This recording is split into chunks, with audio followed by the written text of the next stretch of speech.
आजादी के बाद से आज तक महाराष्ट्र के पैसा इलाके में आदिवासी समुदाय में कई ज्वलंत मुद्दों का समाधान नहीं हो पाने के कारण आदिवासी सलाहकार परिषद, जो आदिवासियों के लिए एक मिनी मंत्रालय है, इनकी बैठक की मांग की और पिछले 26 दिनों में कलेक्टर के यहां चल रही मांगे मानने को लेकर शहर के गुजरने वाले राष्ट्रीय राजमार्ग नंबर 6 सूरत नागपुर हाईवे पर 2 घंटे तक सड़क रोको आंदोलन किया गया।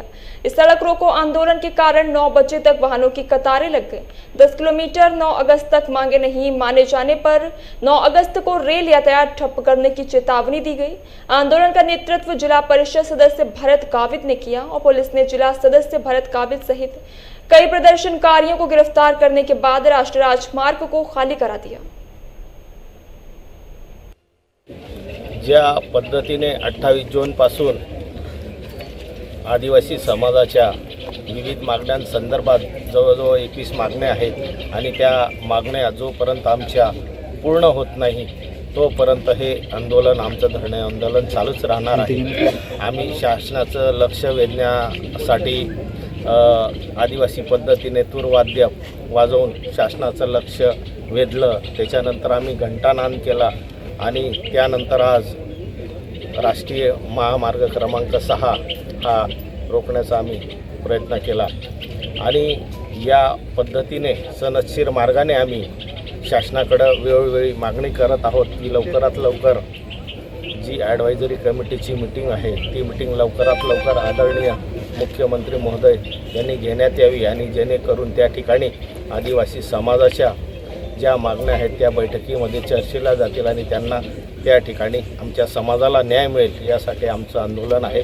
जर याही ठिकाणी शासनाने आमच्या गोष्टींकडे जर लक्ष नाही दिलं तर येणाऱ्या 9 ऑगस्टला विश्व आदिवासी दिनाच्या दिवशी रेल रोको करण्याचा आंदोलनाचा आमचा पवित्रा राहील, जेणेकरून शासन लवकरात लवकर ज्या आदिवासी समाजाच्या ज्या मागण्या आहेत त्या त्यांनी मान्य करावी हीच आमची शासनाला वेळोवेळी नम्र विनंती आहे। पण आपलं आंदोलन शांत पद्धतीने सुरू होतं, मात्र पोलिसांनी आपल्याला अटक केलेली आहे।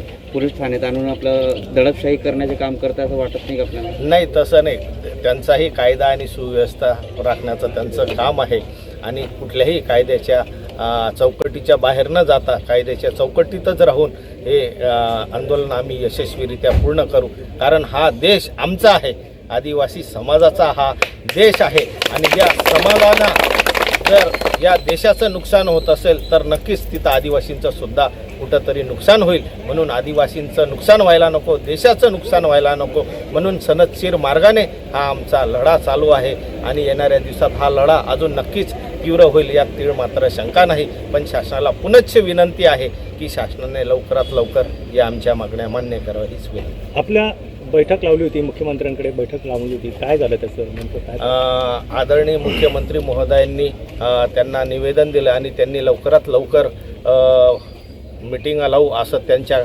याच्यातनं एंडोर्समेंट त्यांनी मारला होता, त्यांच्या पत्रावर त्यांनी सही केली होती।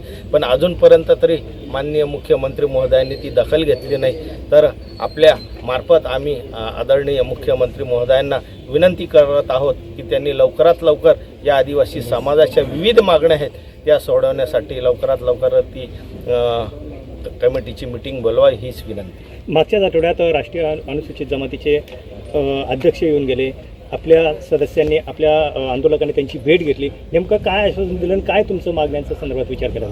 आदरणीय आयोगाचे अध्यक्ष जेव्हा आले त्यांच्याशी सुद्धा विचारविनिमय झाला, त्यांना सुद्धा निवेदन दिलं आणि त्यांनी त्या पद्धतीने संबंधित जिल्हाधिकारी महोदय आणि शासनाला आणि केंद्र शासनाला माझ्याकडनं तसं माझ्या विभागाकडनं तसं पत्र जाईल आणि आपल्या समाजाच्या आदिवासी समाजाच्या या मागण्या आहेत, कारण मीही आदिवासी समाजाचा आहे आणि या ज्या समाजाच्या मागण्या आहेत त्या रास्त आहेत त्या नक्कीच आपण पाठपुरावा करू आणि पूर्ण करू असं त्यांनी आम्हाला आश्वासन केलेलं आहे। ओके।